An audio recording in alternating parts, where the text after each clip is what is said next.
ఇప్పుడు మనము chicken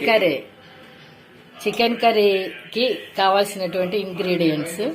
first ఇక్కడ 1/2 kg చికెన్, ఒక ఎర్రగడ్డ, ఒక టమాటా తీసుకొని సన్నగా కట్ చేసుకొని పెట్టుకోవాలి.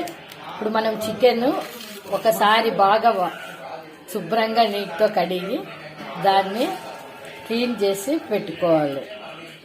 ఇప్పుడు మనము దీనికి కావాల్సినటువంటి మసాలా ప్రిపేర్ చేసుకోవాలి. మసాలాకి కావాల్సినటువంటి పదార్థాలు: కొబ్బరి, చెక్క, లవంగాలు, ఎర్రగడ్డ, తెల్లగడ్డ, కొత్తిమీర, అల్లము. మళ్ళీ దాంట్లో మనం 2 స్పూన్ల ధనియాల పొడి వేసి చక్కగా పేస్ట్ చేసుకొని పెట్టుకోవాలి. మనం ఆ పేస్ట్ చేసుకున్నాక అది చూడండి, ఇలా పేస్ట్.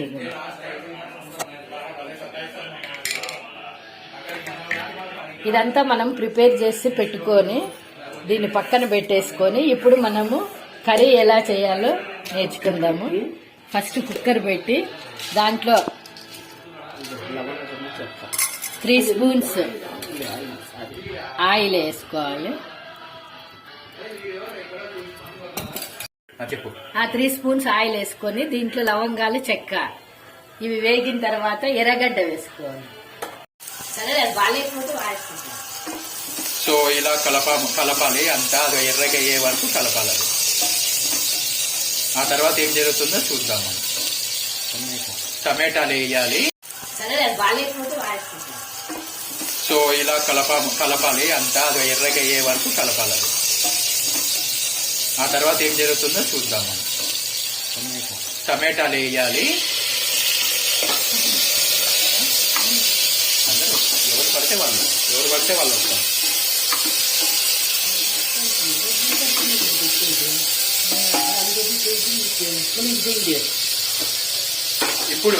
ఇప్పుడు టమాటా బాగా పచ్చిగా లేకుండా మెత్తగా అయ్యే వరకు మనం బాగా వేయించుకోవాలి.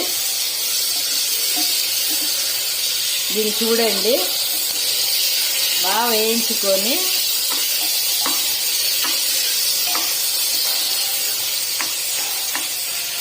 కొద్దిగా మెత్తగా అయ్యే వరకు దాన్ని అలా వదిలేయండి.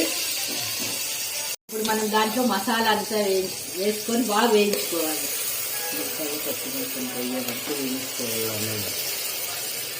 బాగా అది మసాలా పచ్చివాసన పోయి కొద్దిగా బ్రౌన్ కలర్ వచ్చే వరకు బాగా వేయించుకోవాలి.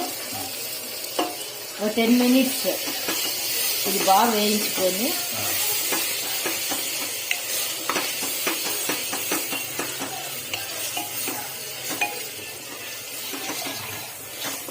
సో ఇప్పుడు కారం కూడా వేసుకోవాలి ఇందులోకి, తెలిసిందే కదా. కారం 1.5. ఇప్పుడు 1/2 kg మనం చికెన్ కి 1.5 స్పూన్ కారము, 1 స్పూన్ పసుపు వేసి బాగా వేయించుకోవాలి. దీంట్లో తగినంత ఉప్పు వేసుకొని బాగా వేయించుకోండి. ఉప్పు అంటే మామూలు ఉప్పు కాదు, రాళ్ళు ఉప్పు. అది వేసుకొని తర్వాత కావాలంటే రాకపోతే మళ్ళీ మనము మామూలు ఉప్పు వేసుకొని చూసుకుందాం. సో ఇలా కలపాలి దాన్ని. సో తర్వాత మనం వాటర్ కూడా అప్లై చేసుకోవాలి మనం దాంట్లోకి. వాటర్ వేసుకొని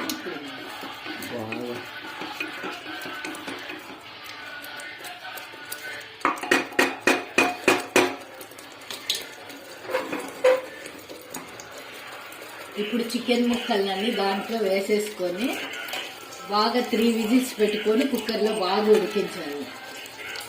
మనం అది తిక్కుగా ఉంటే మళ్ళీ మనం నీళ్లు పోసుకొని ఒక 2 గ్లాసులు నీళ్లు పోసుకొని బాగా ఉడికించుకొని 3 విజిల్స్ అయిన తర్వాత దించేసుకోవాలి.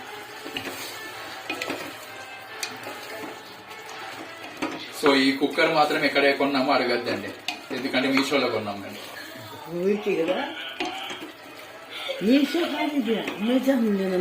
అదే ఏదో ఒకటి ఆన్లైనే కదా. మీకు కూడా కావాలంటే లింక్ పెడతాను, తీసుకోండి పోయి. సో ఇప్పుడు మనం పెట్టేసి ఒక 3 విజిల్స్ వచ్చేంత వరకు మనం వెయిట్ చేయాలి. సో ఆ తర్వాత అవుట్పుట్ ఎలా ఉంటుందో మీకు మళ్ళీ చూపిస్తాను. ఇప్పుడు మనం 3 విజిల్స్ అయిన తర్వాత కుక్కర్ మూత తీసిన తర్వాత ఇది కర్రీ చూడండి ఇలా ఉంటుంది. ఇది రైస్ లో కానీ రోటీకి కానీ చపాతీ పూరి ఏ దానికైనా చాలా కమ్మగా ఉంటుంది. మీరు టేస్ట్ చేసి చెప్పండి ఫ్రెండ్స్, ఒకసారి ట్రై చేయండి, తప్పకుండా నచ్చుతుంది. నా వీడియో నచ్చితే మీకు లైక్ చేయండి, షేర్ చేయండి, సబ్స్క్రైబ్ చేయడం మాత్రం మర్చిపోకండి. బాయ్. కొత్త యూట్యూబ్ ఛానల్ కాబట్టి నన్ను సపోర్ట్ చేయండి. బెల్ ఐకాన్ క్లిక్ చేయడం మాత్రం మర్చిపోకండి. Bye guys.